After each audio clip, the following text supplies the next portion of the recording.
ವೀಣಾ ಯಾವಾಗ ನೋಡಿದ್ರು ತಲೆನ ಕೆರ್ಕೊಂಡು ತಲೆಯಲ್ಲಿರುವ ಏನನ್ನು ತೆಗೆದು ಅದನ್ನು ಸಾಯಿಸ್ಕೊಂಡೇ ಇರ್ತಾಳೆ.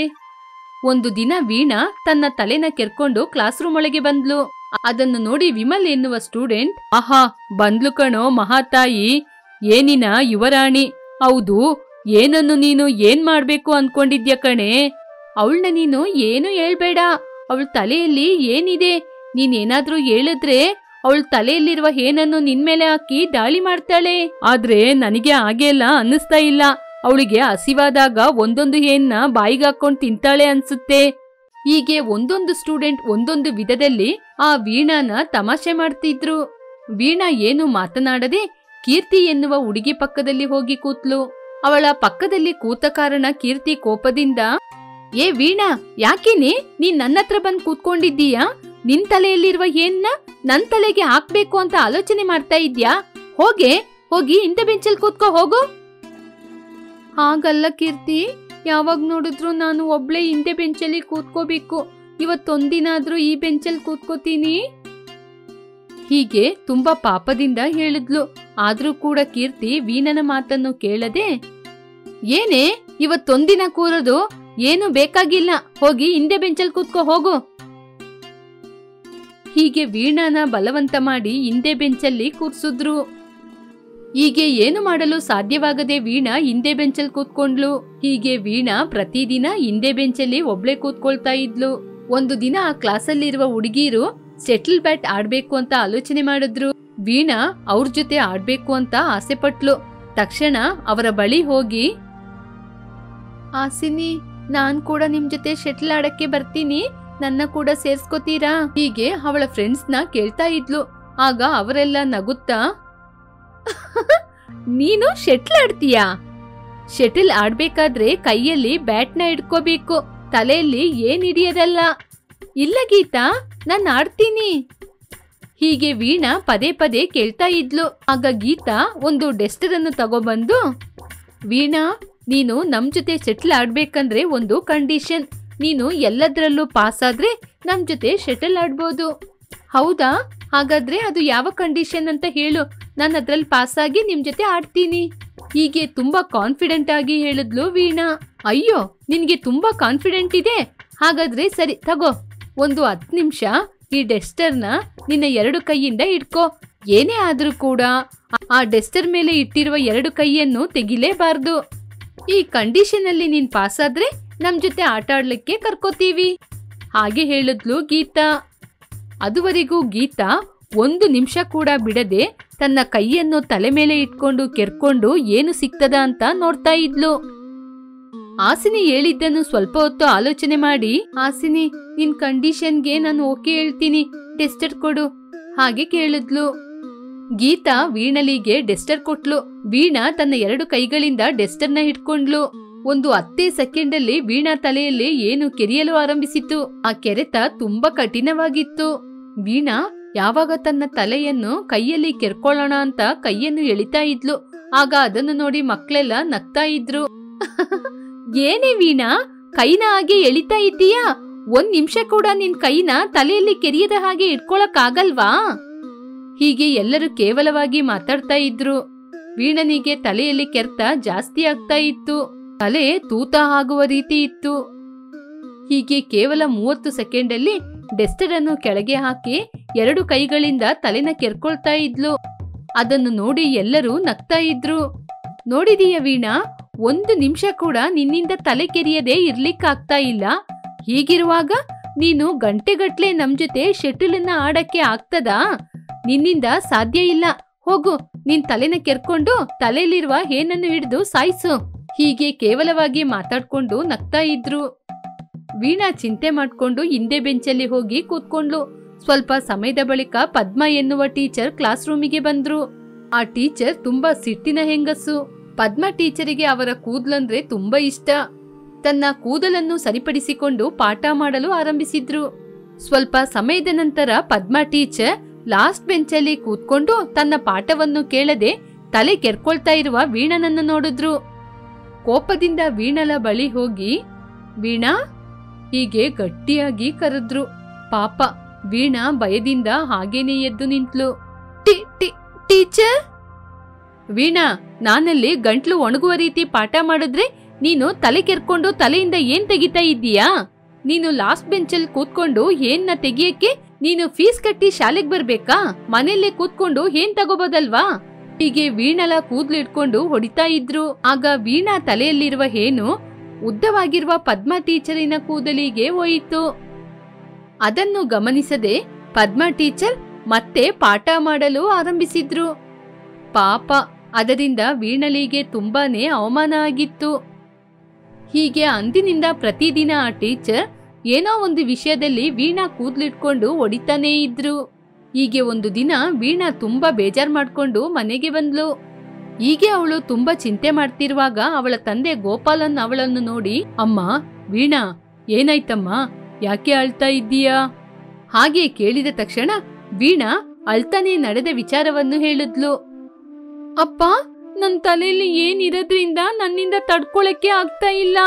ಈ ಏನಿನಿಂದ ನನಗೆ ಫ್ರೆಂಡ್ಸೇ ಇಲ್ಲ. ಈ ಏನಿನಿಂದ ನನ್ನಿಂದ ಸರಿಯಾಗಿ ಓದ್ಲಿಕ್ಕೇನೆ ಆಗ್ತಾ ಇಲ್ಲಪ್ಪ.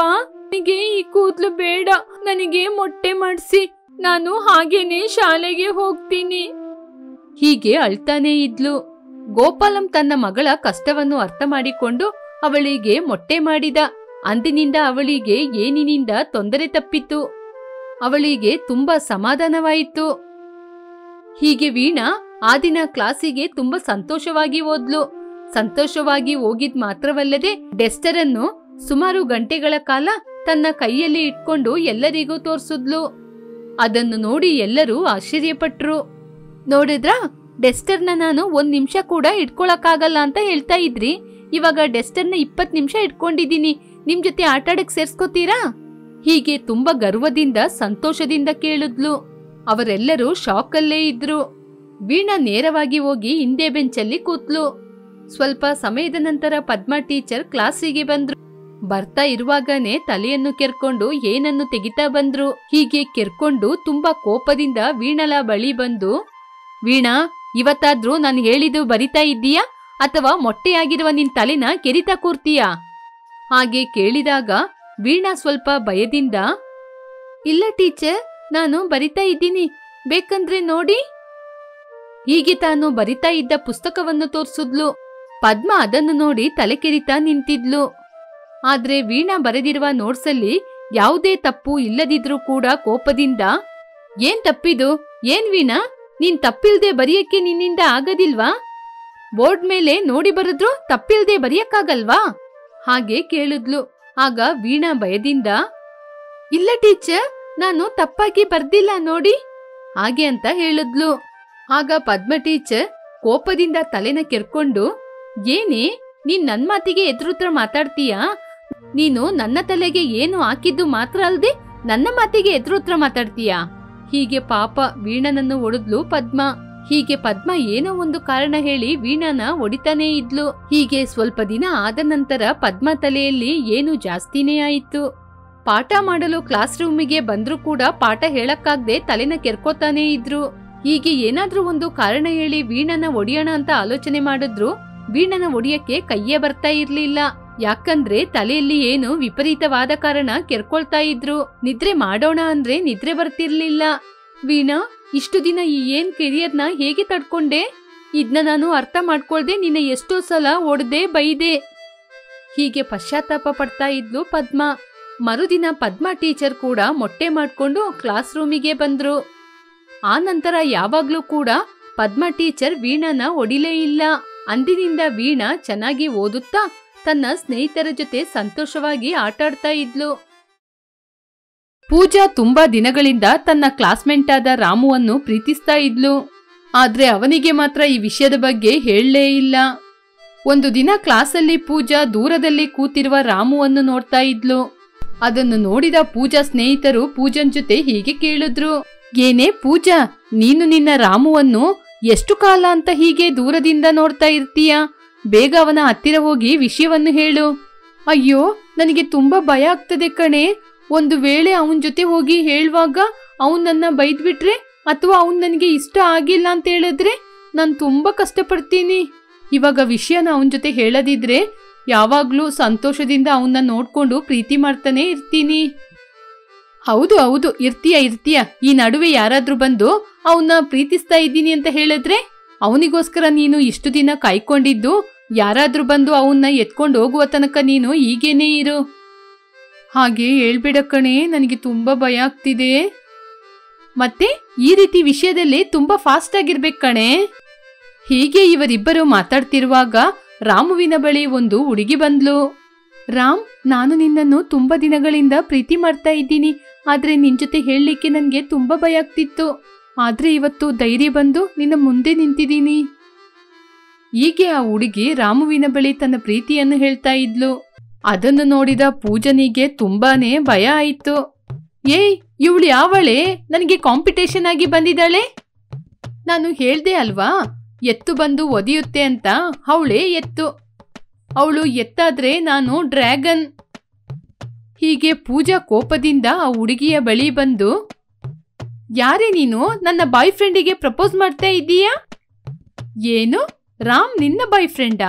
ಯಾವತ್ತಾದ್ರೂ ಬಂದು ರಾಮುವಿನ ಬಳಿ ಲವ್ ಪ್ರಪೋಸ್ ಮಾಡಿದೀಯಾ? ಇಲ್ಲ ತಾನೇ? ನಾನವರಿಗೆ ಪ್ರಪೋಸ್ ಮಾಡದಿದ್ರು 12 ವರ್ಷದಿಂದ ಪ್ರೀತಿ ಮಾಡ್ತಿದ್ದೀನಿ. ನೀನು 12 ವರ್ಷದಿಂದ ಅಲ್ಲಮ್ಮ, ದೂರದಿಂದ ನೋಡಿದ್ರೆ ಏನು ಕೂಡ ಪ್ರಯೋಜನ ಇಲ್ಲ. ಆದ್ರೂ ನೀನು ಇಷ್ಟು ವರ್ಷದಿಂದ ಅವನ ಮುಂದೆ ಬಂದು ಧೈರ್ಯ ಮಾಡ್ಕೊಂಡು ನಾನ್ ನಿನ್ನ ಇಷ್ಟಪಡ್ತಿದ್ದೀನಿ ಅಂತ ಒಂದಿನೂ ಹೇಳಿಲ್ವಲ್ಲ. ಇವಾಗ ಏನು? ಅವನ್ ಮುಂದೆ ನಿಂತ್ಕೊಂಡು ನನಗೆ ನೀನು ಇಷ್ಟ ಅಂತ ಹೇಳ್ಬೇಕು ಅಷ್ಟೇ ತಾನೇ? ಇಲ್ಲಿ ನೋಡು ರಾಮ್, ನನಗೆ ಫಿಲಮ್ ಅಲ್ಲೆಲ್ಲ ಬರೋ ರೀತಿ ಹೇಳಕ್ ಗೊತ್ತಿಲ್ಲ. ನನಗೆ ನಿನ್ನ ತುಂಬಾ ಇಷ್ಟ. ನಿನಗೆ ನನ್ನ ಇಷ್ಟನಾ? ಹೀಗೆ ಪೂಜಾ ನೇರವಾಗಿ ರಾಮಿನ ಕಣ್ಣನ್ನು ನೋಡಿ ಹೇಳಿದ್ಲು. ಪೂಜಾ ಮಾತು ಕೇಳಿ ಮೊದಲು ರಾಮ್ ತಡವಡಿಸಿದ್ರು ಕೂಡ ಆನಂತರ, ಪೂಜಾ, ಅದು ನೀನು ಅಂದ್ರೆ ನನಗೂ ಕೂಡ ಇಷ್ಟನೇ. ಹೀಗೆ ರಾಮ್ ಪೂಜಾ ಅಂದ್ರೆ ಇಷ್ಟ ಅಂತ ಹೇಳಿದ ತಕ್ಷಣ ಎಲ್ಲ ಮಕ್ಕಳು ಜೋರಾಗಿ ಕಿರ್ಚಿದ್ರು. ಆಗ ರಾಮುವಿಗೆ ಪ್ರಪೋಸ್ ಮಾಡಲು ಬಂದ ಹುಡುಗಿಯನ್ನು ನೋಡಿ, ಏಯ್ ನೋಡಿದೀಯಾ, ರಾಮ್ಗೆ ನಾನು ಅಂದ್ರೇನೆ ಇಷ್ಟ, ನೀನು ಆ ಕಡೆ ಹೋಗು. ಹಾಗೆ ಹೇಳಿದಾಗ ಆವಾಗ್ಲೇ ಅಲ್ಲಿಗೆ ಪೂಜನ ಗೆಳತಿ ಬಂದು, ನಿನ್ನ ಬಾಯಿಯಿಂದ ರಾಮು ಅಂದ್ರೆ ಇಷ್ಟ ಅಂತ ಬರ್ಬೇಕು ಅಂತಾನೆ ನಾನು ಈ ಹುಡುಗಿ ಸೇರಿ ನಾಟಕ ಮಾಡಿದ್ದು. ಈ ನಿಜಾನ ನೀವೇ ನಿಮ್ಮ ಬಾಯಿಯಿಂದ ಒಪ್ಕೋಬೇಕು ಅಂತಾನೆ ನಾವೆಲ್ಲರೂ ಸೇರಿ ನಾಟಕ ಮಾಡಿದ್ದು. ಹಾಗೆ ಹೇಳಿದ್ರು ಪೂಜನ ಗೆಳೆಯರು. ಹೀಗೆ ಅಂದಿನಿಂದ ರಾಮ್ ಮತ್ತು ಪೂಜಾ ತುಂಬಾ ಸಂತೋಷವಾಗಿ ಪ್ರೀತಿ ಮಾಡ್ತಿದ್ರು. ಒಂದು ದಿನ ಪೂಜಾ ಮನೆಯಲ್ಲಿ ತುಂಬಾ ಸಂತೋಷವಾಗಿರುವುದನ್ನು ನೋಡಿ ಪೂಜಾಳ ತಂಗಿಯಾದ ಸ್ವಾತಿ ಅವಳ ಬಳಿ ಬಂದು, ಏನಕ್ಕ, ಈ ಮಧ್ಯೆ ನಿನ್ನ ನೋಡುವಾಗ ತುಂಬಾ ಸಂತೋಷವಾಗಿದ್ದೀಯಾ? ರಾತ್ರಿಯಲ್ಲಿ ಕೂಡ ನೀನು ಸರಿಯಾಗಿ ನಿದ್ರೆನೇ ಮಾಡೋದಿಲ್ಲ, ಏನ್ ವಿಷಯ? ಏನಿಲ್ಲ, ನಾನ್ ಯಾಕೆ ನಿದ್ರೆ ಮಾಡದೆ ಇದ್ದೀನಿ? ನಾನ್ ಚೆನ್ನಾಗೇನೆ ನಿದ್ರೆ ಮಾಡ್ತಿದ್ದೀನಿ. ಹೀಗೆ ಪೂಜಾ ಎಲ್ಲಿ ತನ್ನ ವಿಷಯ ಗೊತ್ತಾಗುತ್ತೆ ಅಂತ ತುಂಬಾನೇ ಭಯಪಟ್ಕೊಂಡ್ ಮಾತಾಡ್ತಿದ್ಲು. ಅಕ್ಕ, ನನ್ ಜೊತೆ ನೀನು ಸುಳ್ಳು ಹೇಳ್ಬೇಡ. ನಾನು ಕೂಡ ಒಂದು ಹುಡುಗಿನೇ ಅಕ್ಕ. ನಿನ್ ಮನ್ಸಲ್ಲಿ ಏನಿದೆ ಅಂತ ನನ್ಗೂ ಕೂಡ ಗೊತ್ತಾಗಲ್ವಾ? ನಾನು ಯಾರ ಜೊತೆನೂ ಹೇಳೋದಿಲ್ಲ. ಯಾರ ಹುಡುಗ? ಹೀಗೆ ಸ್ವಾತಿ ನೇರವಾಗಿ ಅಕ್ಕನ ಪ್ರೀತಿಯ ಬಗ್ಗೆ ಕೇಳಿದ್ಲು. ಏನು ಹುಡುಗನ? ಯಾವ ಹುಡುಗ? ಏನ್ ಮಾತಾಡ್ತಿದ್ಯಾ ಸ್ವಾತಿ? ಅಕ್ಕ, ಇಲ್ಲಿ ಯಾರೂ ಇಲ್ಲ. ನೀನು ಆ ಹುಡುಗನ್ ಬಗ್ಗೆ ಧೈರ್ಯವಾಗಿ ಹೇಳ್ಬೋದು. ಯಾರಕ್ಕ ಹುಡುಗ? ಸುಮ್ನೆ ಹೇಳಕ್ಕ. ಹೀಗೆ ಸ್ವಾತಿ ಪೂಜಾನ ಕೇಳ್ತಾನೇ ಇದ್ಲು. ಹೀಗೆ ಪೂಜಾ ವಿಷಯವನ್ನು ಹೇಳಲು ಆರಂಭಿಸಿದ್ಲು. ಅದು, ನಾನು ನಮ್ಮ ಕ್ಲಾಸಲ್ಲಿರುವ ರಾಮ್ ಅನ್ನುವ ಹುಡುಗನನ್ನು ಪ್ರೀತಿ ಮಾಡ್ತಾ ಇದ್ದೀನಿ. ಹಾಗೆ ಹೇಳಿ ಪೂಜಾ ನಾಚಿಕೆ ಪಟ್ಲು. ಓಹೋ, ನಾಚಿಕೆನಾ? ಅದಿರ್ಲಿ, ಹಾಗಾದ್ರೆ ಹುಡುಗನ ನನ್ಗೆ ಹೋಗಿ ಪರಿಚಯ ಮಾಡಿಸ್ತೀಯಾ? ಹೀಗೆ ಸ್ವಾತಿಯ ಮಾತನ್ನು ಕೇಳಿ ಪೂಜಾ ಗೊಂದಲ ಪಡುತ್ತಾ, ಏನು, ನಿನ್ಗೆ ಆ ಹುಡುಗನ ಪರಿಚಯ ಮಾಡಿಸ್ಬೇಕಾ? ಹೌದು, ಮಾಡ್ಸಲ್ವಾ? ಪರಿಚಯ ಮಾಡಿಕೊಡ್ತೀನಿ, ಆದ್ರೆ ನನಗ್ ಸ್ವಲ್ಪ ಟೈಮ್ ಬೇಕು. ಸರಿ ಆಯ್ತು, ನೀನು ಎಷ್ಟು ಟೈಮ್ ಬೇಕಾದ್ರೆ ತಗೋ. ಆದ್ರೆ 1 ವಾರದಲ್ಲಿ ನನ್ಗೆ ಅವನ್ನ ಪರಿಚಯ ಮಾಡಿಸ್ಬೇಕು. ನೀನ್ ಮಾತ್ರ ಪರಿಚಯ ಮಾಡಿಸಿಲ್ಲ ಅಂದ್ರೆ ನಾನೇ ಅವನ್ ಯಾರು ಅಂತ ಕಂಡಿಡ್ದು ನಾನು ಇಷ್ಟಪಡ್ತೀನಿ. ಹಾಗೆ ಮಾಡಿದ್ರೆ ನಾನ್ ನಿನ್ನ ಕೊಂದು ಬಿಡ್ತೀನಿ. ಹೀಗೆ ಅವರಿಬ್ಬರು ಆ ದಿನ ರಾತ್ರಿ ಪೂಜಾಳ ಪ್ರೀತಿ ಬಗ್ಗೆ ಮಾತಾಡ್ತಾ ಇದ್ರು. ಹೀಗೆ ಸ್ವಲ್ಪ ದಿನ ಕಳೆದ ನಂತರ ಪೂಜಾ ಮನೆಗೆ ಬೇಕಾದ ವಸ್ತುಗಳನ್ನ ತಗೊಳ್ಳಿಕ್ಕೆ ಅಂಗಡಿಗೆ ಬಂದಿದ್ಲು. ಒಂದು ಕಡೆ ರಾಮ್ ಮತ್ತು ಸ್ವಾತಿ ಐಸ್ ಕ್ರೀಮ್ ಅನ್ನು ತಿಂದುಕೊಂಡು ತುಂಬಾ ಸಲಿಗದಿಂದ ಮಾತಾಡ್ತಾ ಇದ್ರು. ಅದನ್ನು ನೋಡಿದ ಪೂಜಾ ತುಂಬಾ ಕೋಪದಿಂದ, ಇವಳಿಗೆ ಎಷ್ಟು ಧೈರ್ಯ, ನಾನು ರಾಮ್ನ ಪರಿಚಯ ಮಾಡಿಸಿಲ್ಲ ಅಂತ ಅವಳ ಬಲೆಗೆ ರಾಮ್ನ ಬೀಳ್ಸಿದಾಳೆ. ಮನೆಗ್ ಬರ್ಲಿ, ಇವತ್ತು ಅವಳಿಗೊಂದು ಗತಿ ಕಾಣಿಸ್ತೀನಿ. ಹಾಗೆ ಯೋಚನೆ ಮಾಡ್ಕೊಂಡು ಪೂಜಾ ಮನೆಗೆ ಬಂದ್ಲು. ಸ್ವಲ್ಪ ಸಮಯದ ನಂತರ ಸ್ವಾತಿ ತುಂಬಾ ಸಂತೋಷದಿಂದ ಬಂದ್ಲು. ಸ್ವಾತಿ, ಎಲ್ಲಿಂದ ಬರ್ತಾ ಇದ್ದೀಯಾ? ಅಕ್ಕ, ಅದು ಅದು ನಾನು ನನ್ ಫ್ರೆಂಡ್ ವೆಣ್ಣಿಲಾ ಇದ್ದೀವಲ್ಲ, ಅವಳ ಮನೆಗೆ ಹೋಗಿದ್ದ ಅಕ್ಕ. ಸಾಕು, ಬಾಯ್ ಮುಚ್ಚು. ತಂಗಿ ಅಂತ ಎಲ್ಲ ವಿಷಯನ ನಿನಗೆ ಹೇಳಿದ್ರೆ ಇದೇನಾ ನೀನ್ ಮಾಡೋ ಕೆಲ್ಸ? ಛೀ, ನಿನ್ನ ನೋಡುವಾಗ ನನಗೆ ತುಂಬಾ ಕೋಪ ಬರುತ್ತೆ. ಅಕ್ಕ, ನೀನ್ ನಿಜವಾಗ್ಲೂ ಏನ್ ಮಾತಾಡ್ತಿದೀಯಾ? ನನ್ಗೇನು ಅರ್ಥ ಆಗ್ತಿಲ್ಲ. ಏನು ಅರ್ಥ ಆಗ್ತಾ ಇಲ್ವಾ? ಹೇಗೇನೆ ಆಗುತ್ತೆ? ನಿನಗೆ ಮಾತ್ರ ಎಲ್ಲಾ ವಿಷಯಗಳು ಅರ್ಥ ಆಗಿದ್ರೆ ನನಗೆ ಈ ರೀತಿ ಮೋಸ ಮಾಡ್ತಾ ಇರ್ಲಿಲ್ಲ ಕಣೆ. ಹೀಗೆ ಪೂಜಾ ಏನೇನೋ ಮಾತಾಡ್ತಾ ಇದ್ಲು. ಸ್ವಾತಿಗೆ ಏನೂ ಅರ್ಥ ಆಗ್ಲಿಲ್ಲ. ಅಕ್ಕ, ನಾನ್ ನಿನಗೆ ಮೋಸ ಮಾಡಿದ್ನಾ? ನಿಜವಾಗ್ಲೂ ಏನ್ ಆಗ್ತಿದೆ? ನೀನ್ ಇವಾಗ ಯಾರ ಜೊತೆ ಮಾತಾಡ್ಕೊಂಡ್ ಬಂದೆ ಅಂತ ನಾನ್ ನೋಡ್ದೆ ಕಣೆ. ಓ, ನೋಡಿದೀಯಾ? ನಾನೇ ಒಂದ್ ಒಳ್ಳೆ ದಿನ ನೋಡಿ ನಿನ್ ಜೊತೆ ಹೇಳ್ಬೇಕು ಅಂತ ನೋಡ್ದೆ, ಆದ್ರೆ ನೀನೇ ನೋಡ್ಬಿಟ್ಟೆ. ಯಾವ ಮುಖ ಇಟ್ಕೊಂಡೆ ನನ್ ಜೊತೆ ಹೇಳ್ತೀಯಾ? ಅಕ್ಕ, ನಾನ್ ನಿನ್ಗೆ ಮೋಸ ಮಾಡ್ಬಿಟ್ಟೆ, ನೀನ್ ಇಷ್ಟಪಟ್ಟವನ್ನೇ ನಾನು ಇಷ್ಟಪಟ್ಟಿದೀನಿ ಅಂತ ನಾಚಿಕೆ ಇಲ್ದೆ ಹೇಳ್ತೀಯಾ? ಅವಳ ಮಾತನ್ನು ಕೇಳಿ ಸ್ವಾತಿ ಆಶ್ಚರ್ಯಪಟ್ಲು. ಏನಕ್ಕ, ಏನ್ ಮಾತಾಡ್ತಿದ್ಯಾ ನೀನು? ನಿನ್ನ ಲವರ್ನ ನಾನ್ ಇಷ್ಟಪಟ್ಟಿದ್ದೀನ? ಆಹಾ, ನಾನ್ ಏನ್ ನೋಡಿಲ್ಲ ಅಂತ ತಿಳ್ಕೊಂಡಿದ್ದೀಯ ನೀನು? ಇವಾಗ ನೀನು ರಾಮ್ ಜೊತೆ ಸೇರಿ ಐಸ್ ಕ್ರೀಮ್ ತಿನ್ಕೊಂಡು ಅವನ್ ಜೊತೆ ತುಂಬಾ ಚೆನ್ನಾಗಿ ಮಾತಾಡಿದ್ನ ನಾನ್ ನೋಡ್ದೆ. ಅಕ್ಕ, ಅವನ ಹೆಸರು ರಾಮ್ ಅಲ್ಲ. ಹೇಳು, ಅವನ ಹೆಸರು ರಾಮ್ ಅಲ್ಲ. ನಿಜವಾಗ್ಲೂ ನಾನು ಇಷ್ಟಪಡೋ ಹುಡುಗ ಅವನಲ್ಲ ಅಂತಾನೆ ಹೇಳು. ಅಕ್ಕ, ನಿನ್ಗೇನಾದ್ರೂ ಹುಚ್ಚು ಹಿಡ್ದಿದ್ಯಾ? ನಿನ್ ಲವ್ವರ್ ಯಾರು ಅಂತಾನೂ ನಂಗೆ ಗೊತ್ತಿಲ್ಲ ಅಕ್ಕ. ಗೊತ್ತಿಲ್ವಾ? ಅವತ್ ನೀನ್ ಏನ್ ಹೇಳ್ದೆ? ಅಕ್ಕ, ಒಂದ್ ವಾರದಲ್ಲಿ ನಿನ್ ಲವ್ವರ್ ಯಾರು ಅಂತ ನಂಗೆ ಗೊತ್ತಾಗದಿದ್ರೆ ನಾನೇ ಅವನ್ ಯಾರು ಅಂತ ಕಂಡಿಡ್ದು ಅವನ್ನ ನನ್ ಬಲೆಗೆ ಬೀಳಿಸ್ಕೋತೀನಿ ಅಂದೆ. ಹಾಗಿತ್ತಾನೆ ಮಾಡಿದೀಯಾ? ಅಕ್ಕ, ಅವತ್ತು ಜೋಕಿಗೆ ಹಾಗೆ ಮಾತಾಡ್ದೆ. ನಿನ್ಗೆ ಎಷ್ಟು ಸಲ ಹೇಳಿದ್ರು ನಾನ್ ಹೇಳೋದ್ ಅರ್ಥ ಆಗ್ತಿಲ್ವಾ? ಅಕ್ಕ, ಹಾಗಾದ್ರೆ ಒಂದ್ ಕೆಲ್ಸ ಮಾಡೋಣ. ನಾಳೆ ಬೇಕ್ರಿ ಹತ್ರ ನೀನ್ ನಿನ್ ಲವರ್ನ ಕರ್ಕೊಂಬಾ, ನಾನ್ ನನ್ ಲವರ್ನ ಕರ್ಕೊಂಬರ್ತೀನಿ. ಸರಿ, ಆಯ್ತು, ಕರ್ಕೊಂಬರ್ತೀನಿ. ಆವಾಗ ತೋರ್ಸ್ತೀನಿ ಕಣೆ ನಾನ್ ಯಾರು ಅಂತ.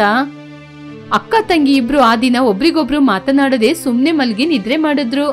ಮರುದಿನ ಪೂಜಾ ನೇರವಾಗಿ ರಾಮ್ ಬಳಿ ಬಂದ್ಲು. ರಾಮ್ ಪೂಜನನ್ನು ನೋಡಿ, ಏನ್ ಪೂಜಾ, ನೋಡ್ತಾ ಇರುವಾಗ ನೀನಿವತ್ತು ತುಂಬಾ ಫೈರ್ ಅಲ್ಲಿದ್ದೀಯಾ? ಏನಾಯ್ತು? ಏನ್ ವಿಷಯ? ಏನ್ ನಡೀತು ಅಂತ ನಿಂಗ್ ಗೊತ್ತಿಲ್ವಾ? ರಾಮ್ಗೆ ಪೂಜಾ ಯಾವ ವಿಷಯದ ಬಗ್ಗೆ ಮಾತಾಡ್ತಿದ್ದಾಳೆ ಅಂತ ಅರ್ಥ ಆಗಿಲ್ಲ. ಯಾವ ವಿಷಯದ ಬಗ್ಗೆ ಮಾತಾಡ್ತಿದ್ದೀಯ ಪೂಜಾ? ಅದೇ ನನ್ ತಂಗಿ ಸ್ವಾತಿಯ ಬಗ್ಗೆ. ನಿನ್ನ ತಂಗಿ ಸ್ವಾತಿಯ ಬಗ್ಗೆನಾ? ಆಹಾ, ನೀವಿಬ್ರು ಎಷ್ಟು ಚೆನ್ನಾಗಿ ನಾಟಕ ಮಾಡ್ತೀರಾ. ಬಾ ನನ್ ಜೊತೆ, ನನ್ ತಂಗಿ ಯಾರು ಅಂತ ತೋರ್ಸಿಕೊಡ್ತೀನಿ. ಹೀಗೆ ಪೂಜಾ ಬಲವಂತವಾಗಿ ರಾಮ್ನ ಬೇಕರಿ ಬಳಿ ಕರ್ಕೊಂಡ್ಬಂದ್ಲು. ಸ್ವಾತಿ ರಾಮ್ ಅನ್ನು ನೋಡಿ ತುಂಬಾನೇ ಆಶ್ಚರ್ಯಪಟ್ಲು. ಸ್ವಾತಿ ರಾಮ್ ಬಳಿ, ಲಕ್ಷ್ಮಣ್, ನೀನು ನನ್ನ ಅಕ್ಕನ ಇಷ್ಟಪಡ್ತಾ ಇದೀಯಾ? ಹಾಗಾದ್ರೆ ನನಗೆ ನೀನು ಮೋಸ ಮಾಡಿದೀಯಾ? ಹೀಗೆ ಸ್ವಾತಿ ರಾಮ್ ಅನ್ನು ಹೊಡಿಲಿಕ್ಕೆ ಹೋದಾಗ ಅದೇ ಸಮಯಕ್ಕೆ ಅಲ್ಲಿ ರಾಮ್ ತರ ಇರುವ ಲಕ್ಷ್ಮಣ ಬಂದ. ಸ್ವಾತಿ, ನಿಲ್ಸು, ಇವನು ನನ್ನ ಅಣ್ಣ. ಲಕ್ಷ್ಮಣ್ ಹಾಗೇನೆ ಅಡ್ಡ ಬಂದು ತನ್ನ ಅಣ್ಣನಾದ ಲಕ್ಷ್ಮಣ ಮುಂದೆ ಬಂದು ನಿಂತ. ಇವರಿಬ್ಬರು ಒಂದೇ ತರ ಇರುವುದನ್ನು ನೋಡಿ ಅಕ್ಕ ತಂಗಿ ಇಬ್ರು ಆಶ್ಚರ್ಯಪಟ್ರು. ಸ್ವಾತಿ, ಇಲ್ ನೋಡು, ಇವನು ನನ್ನ ಅಣ್ಣ. ನಾವಿಬ್ರು ಅವಳಿ ಜವಳಿ ಮಕ್ಕಳು. ಹೀಗೆ ವಿಷಯವನ್ನು ಹೇಳಿದಾಗ ಆವಾಗ ಗೊತ್ತಾಯ್ತು ಅವರಿಬ್ಬರು ಪ್ರೀತಿಸುವ ಹುಡುಗರು ಒಂದೇ ರೀತಿ ಇದ್ದಾರೆ ಅಂತ. ಹೀಗೆ ನಡೆದ ವಿಚಾರದ ಬಗ್ಗೆ ಯೋಚನೆ ಮಾಡಿ ಎಲ್ಲರೂ ನಗ್ತಾ ಇದ್ರು.